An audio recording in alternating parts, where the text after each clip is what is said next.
What's going on? My name is Keith and this is the Printing Workshop. Today we're going to go over a quick how-to on the Scan with Print app on the Xerox App Gallery. The Scan with Print app is actually really useful and it takes two tasks into one process. Instead of having to scan your document to your email and then make a copy of the document for the presentation you're about to give, this now makes that one process. So once you have the app installed, you can go ahead and open it and load your paper into the document feeder. Once the app is open, you'll see a couple options.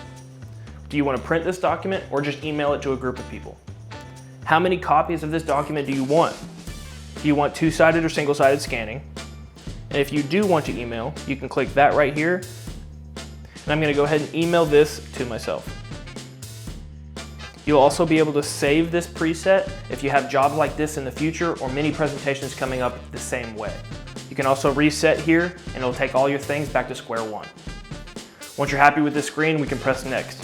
On the next screen, you can now name your document. You can have it two-sided scanning, select the resolution, the color output, the original type, the original orientation, whether it's landscape or portrait, and the original size of the document. Once you're happy with that, we can press scan.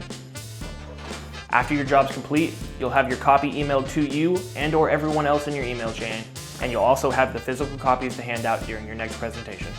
If you want to see more quick how-to videos over apps, click right here.